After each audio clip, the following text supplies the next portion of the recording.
Hello, everyone. Welcome back to Podmas. We normally do a Hunger Games thing where we put a bunch of podcasters into Hunger Games, but I thought it'd be more fun to do something a bit different this year. So I've got Joey. Hello, you Christmassy, sexy bitches. And I've got Alex. Guten Tagen. Hello. So, Joey, Alex, I'm going to ask you guys to think of some podcasters, and we're going to put them through a choose-your-own-adventure scenario. I wonder if there's a collective, a sort of pack of podders that we could use. Alex, Maybe. can you think of anything? Like just a collective, almost like a pod pack collective. Just like a school of podcasters, like a pod of fish, a school of... I can't think of any. This could go on a while. Let's use the pod pack collective. Great. Yeah, let's use them. So, Joey, Alex, I'm going to ask you each, because I think if we do 4 stories, one podcaster per story, or one podcast per story, I think that makes sense. Okay. I'm going to ask you each to pick 2 podcasts from the Podpack Collective to go through these stories. Okay. Okay. Let me know when you guys have got them. I can give you guys some time and edit it out. I've got them. You've got yours? Yeah, I'm going to start with the lovely Dan casting views. Okay. And who's your other one? Chatsunami. Satsu. Chatsunami. Great. Alex, who have you gone for? Let's take our boys at Seismic Cinema. Yep. And the lovely folks over at Two Girls, One Reusable Cup. Okay, great. Do you mind writing those down for me just so I don't forget? All right. I'm going to go to Joey first. I'm going to give you the options of either fantasy, mystery, or science fiction. Okay. Then do you want me to just assign these to one of my... let's go with Casting Views first. Lovely Dan from Casting Views. Well, what setting are you going to put him in? He is my fantasy, so... Fantasy, okay. okay. It is. I'm going to give you 1, 2, 3, 4, 5, 6, 7 stories. Just based on the title alone, I'm going to ask you to pick which one he's going in. Okay. The Shapeshifter's Dilemma, The Lost City of Dragons, The Floating Islands of Mystaria, The Fey Queen's Gambit, The Cursed Relic, A Magical Kingdom Divided, or The Crystal Prophecy. The Fey Queen's Gambit, so I can say go off, Queen. Go off, Queen. Okay. So, here's how this is going to work. I'm going to read the chapters from the story and give you your options, and then you're going to pick what you think Lovely Dan would do. Okay. Great. God, So- there's so much more responsibility on this than Hunger Games. Why can we not just go back to killing off our podcast friends? Well, we don't know where the stories are going to go. So. Okay. Lovely Dan from Casting Views is a skilled diplomat for the human kingdom of Eloria, and he has been tasked with securing the alliance of the elusive and enigmatic Fey Queen. The stakes are high, as the fate of your kingdom rests on the success of the mission. As Dan enters the Fey Queen's court, you can't help but feel the same Dan can't feel a strange sense of foreboding. The air is thick with magic, and whispers of intrigue and deception fill the air. As Dan navigates the courts, he begins to acquaint himself with the various factions and key players. He meets the cunning and ambitious Lord Valen, who seems to have his own agenda. There's also the charming and enigmatic Lady Seraphine, whose motives remain a mystery. Your first task is to gain the trust and uncover their true intentions. Who is Dan going to go for? The Seraphine. Lady Seraphine. Lady Seraphine. You choose Dan. Chooses to approach. You're really putting this on me, Tim. Dan chooses to approach the Lady Seraphine, hoping to gain her trust by offering her friendship and support. The enigmatic lady accepts the offer with a cryptic smile, and as you spend time together, you begin to uncover her motives and ties to the Fey Queen's past. Do you want to... Does Dan... Let me be clear, Dan. Does Dan want to remain loyal to Lady Seraphine or betray Lady Seraphine? Dan is lovely. He would never betray, so Dan is going to remain loyal. Loyal kings unite. Loyal kings rise up. Lovely Dan from Casting Views has chosen to remain loyal and work closely with Lady Seraphine to unravel the secrets of the Fey Court. As he grows closer, he learns more about the complex history between her and the Fey Queen, which could prove essential to your mission. As you uncover the complex history, you find a way... Dan uncovers the complex history. Sorry, very good point. As Dan uncovers the complex mystery, He finds a way to exploit it and secure an alliance for the kingdom. However, doing so might cause irreparable damage to their relationship. Do you exploit the history or find another way? Find another way. He's lovely. He would not exploit anything. Choosing not to exploit the history between Lady Seraphine and the Fae Queen, Dan searches for another way to secure the alliance. His perseverance pays off as he manages to broker a deal that benefits both kingdoms while preserving the relationship between Lady Seraphine and the Fae Queen. The end. There you go. Nice. Great. Thanks, Dan. Well done, Dan. Proud of you. Nice on being lovely. Great. Let's go to Alex. Alex, who are you picking first? Let's do Two Girls. Okay. The genres I'm going to give you are horror, superhero, or historical fiction. Horror. Horror. Okay. So again, 7 options. The Sleepwalker's Nightmare, the Midnight Caller, The Isolated Village, The Haunting of Blackwood Manor, The Forest of Shadows, The Dollmaker's Secret, or The Bloodmore Ritual. Dollmaker's Secret. Dollmaker's Secret. And you said this is for Two Girls, One Cup, or Seismic? Sorry. Two Girls, One Cup. Tim, can I request that you change up the background music for all of these? Of course. So this one's spooky. Can we also make sure that it's eco-friendly dolls in the story, please? Thank you. That would be fitting. Define eco-friendly dolls. I don't bloody know. They're biodegradable. In The Dollmaker's Secret, Two Girls, One Cup. No. Yes. Two Girls, One Reusable Cup. Not Two Girls, One Cup. It's a different story. Where it is, the story's going in a whole different direction. They inherit a collection of creepy dolls from a deceased relative. As they explore the collection, they uncover dark secrets that threaten to unleash a horrifying curse. That's the premise of the story. We like it. Two Girls, One Reusable Cup are Jane, a young woman who has inherited a collection of creepy dolls from their deceased aunt. I'm going to just say it's the pair of them. Two Girls, One Reusable Cup arrive at an old eerie house and enter a room where the dolls are kept, and the dolls seem to stare at them with their lifeless eyes, and they can't shake off the feeling there's something more deeply unsettling about them. Do they investigate the dolls closely or leave the room and come back later? Investigate. They examine the dolls more closely. Of course you are. They examine the dolls more closely, looking at each one carefully, and as they do, they notice there's a strange symbol etched into the base of each doll. They can't make out what the symbol is, but it fills them with the most uneasy feeling. Do you put the dolls away and leave the room, or keep examining? Let's keep examining. We're deep diving these dolls. As they examine the dolls, they notice that one of them is different from the others. It's an old, cracked porcelain doll with a strange expression on its face. They feel drawn to the doll, but it also fills them with a sense of dread. They can't shake off the feeling that there's something deeply wrong with it. Do they put the dolls away and leave the room, or do they take the porcelain doll with them? I feel like Tim's hinting at something here, Alex. Yeah, it's just the third time this has come up. So. I think they're gonna put the dolls away. And leave the room. They're gonna go and research elsewhere, not in front of the dolls. They leave the room and try to forget about the dolls for now. As they explore the rest of the house, they can't shake off the feeling that there's something deeply unsettling about the entire place. They hear strange noises and see things moving out the corner of their eyes, and they start to wonder if they're alone in the house at all. Do they go back to the doll room, or do they leave the house and come back tomorrow? Leave the house and come back tomorrow. They leave the house and try to forget about the dolls for now. As they walk away, they can't shake off... There's a lot of walking away and can't shake feelings. They can't shake off the feeling that they're being watched. You turn around to see the silhouette of a figure in the window staring at them. They can't make out who it is, but they feel like that's someone, or that it's something or someone they should be afraid of. Do they go back to the house and investigate, or come back with someone else? Come back with someone else. They're going to come back with Josh Scar. Because he's been missed. Well, Josh Scar is now their friend Sarah.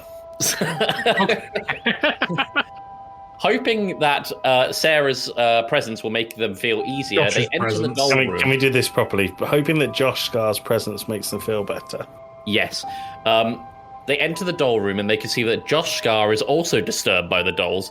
Josh Scar suggests that you both leave the room, but you can't shake off the feeling that there's something important about the collection that you need to uncover. Do you investigate the dolls or leave the room? Investigate. Let's investigate. Okay, we're back into the, there's a strange symbol. Do you want me to just keep investigating? Keep investigating. Take the porcelain doll with you, because we're back to that. Yeah, why not? Let's take it with us. Give it a cuddle. Now that Josh is here, they can be safe. Two girls, one reusable cup decide to take the porcelain doll, and despite the sense of dread that it fills them with, as they leave the room, they hear a faint whispering that sounds like it could be coming from the doll. They can't make out what it's saying, but it sends shivers down their spine. Do they try to ignore the whispering and continue exploring the house, or put the doll away and leave the house? The first one. As they explore the house, they can't shake off the feeling that they are being followed. They hear footsteps behind them, feel a cold breath on the neck, etc. They turn around and there's no one there, and they start to wonder if the dolls are somehow alive and stalking them. Do they go back to the doll room for further investigation or leave the house? Leave the house. It looks like we're getting someone else to come with them. I think we're just back in a loop. I think we're back in the loop. So do you want to go back to the house with the figure in the window, or do you want to get another person in? Let's go back in the house. Break the cycle. Right, hang on. I'm going back so we can break the cycle. When does this end?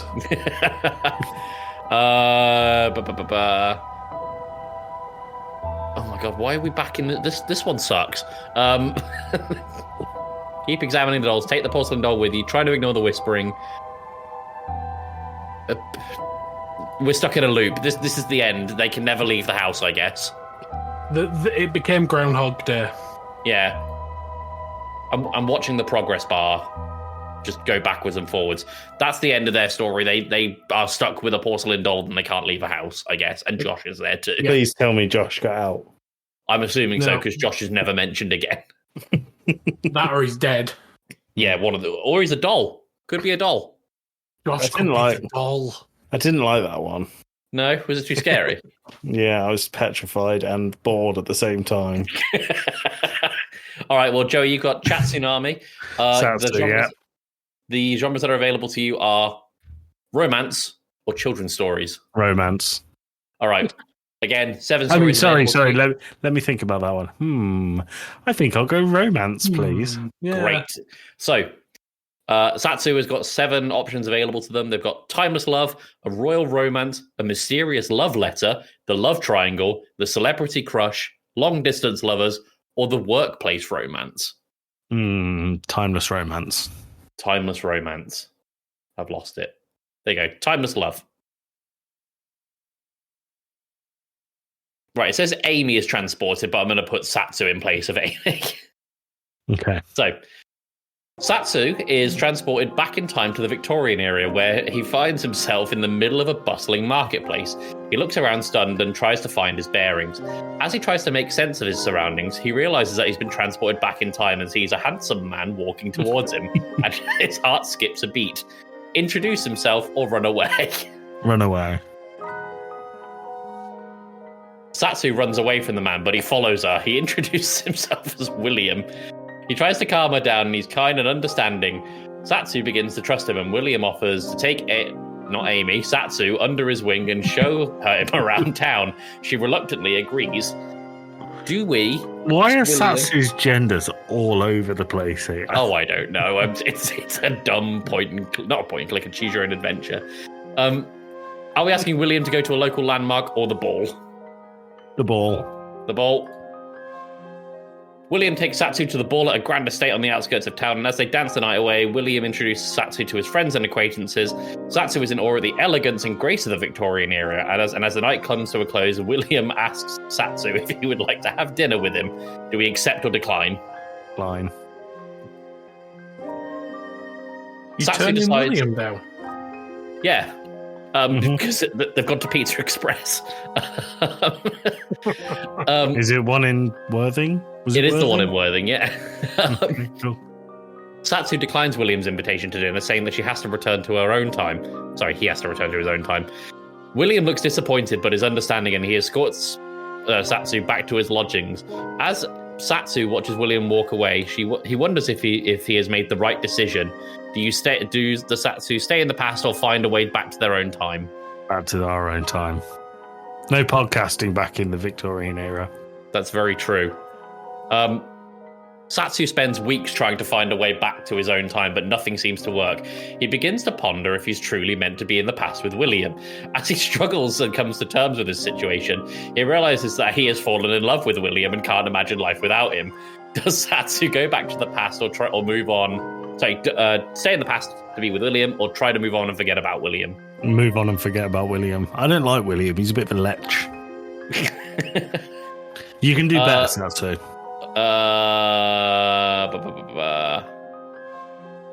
Right, the next option is focus on your career or try dating again. Focus on the career.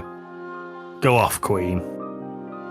Satsu focuses on his life in the present, knowing that he can never be with William ever again. He throws himself into his career and his hobbies, trying to find fulfillment in other areas, knowing that he will always love William, but he has to accept that he can never be together. The end. God, what a sad, depressing time for Satsu. Sorry, Satsu. I really hope that you don't listen to this. And the last one for seismic cinema. Alex, the options that are available to you are children's stories or mystery. Children's stories. Children's story. Okay, we've got the time-traveling treehouse, the space-exploring robot, snowy mountain adventure, the magical forest, the lost toy, the great baking competition, or the enchanted school. Bake off, bake off, bake Yeah, off. let's have a bake off. Why not? All right. Joey knows what he wants in a kid's story. As someone with a kid, I would think that is probably not unreasonable. It's a bright sunny morning in the village of Sweetberry, and a group of animal friends have gathered to discuss their plans of entering the Great Baking Competition. What animal would Seismic Cinema be? Benny the bunny, Carla the cat, Dexter the dog, or Ella the elephant? Dexter the dog. Dexter the dog. As Dexter the dog, Seismic Cinema knows that he is known for his loyalty and strong sense of smell. He's excited to help his friends create the most aromatic baked goods. What will be the first task? Visit the local market for ingredients or discuss the baking ideas with friends? They're going to go straight to the market. At the local market, they find a wide variety of fresh ingredients. Which ingredient would you like to focus on as the team's signature dish? Sweet strawberries, delicious chocolate, golden honey, or crunchy nuts? Crunchy nuts. Somehow knew you were going to say that. These nuts. They gather a variety of crunchy nuts for the team's signature dish, and their friends are eager to see what they create. They decide to make a nutty caramel tart. Which role would you like to take, for Seismic to take, when baking? Mixer, decorator, taste tester, or timekeeper? Timekeeper really threw me for a second because I was imagining a time wizard. Taster. I'm the timekeeper. I'm the timekeeper with my watch. As the taste tester. They're going to be a taster.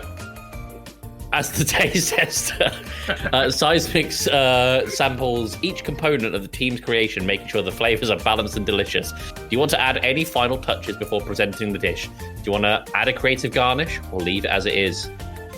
Add a creative garnish. You add the creative garnish to your team's dish, Seismic adds the creative garnish, making it stand out even more. The judges are impressed by the presentation and unique flavors, and they award the team with the grand prize. The end. Yay! Great. Hooray. At least that Joey one was stuck in a loop. Joey sent a GIF halfway through that story saying, "Please God, let this end." So I think that's a good place for us to wrap this up. Can I ask you a question, Tim? Yeah. Should we do the Hunger Games next year? Yes. We could do the Hunger Games this year. We've got space. We've got space. Spoilers. Ooh. Right. Well, on that note, let's get out of here.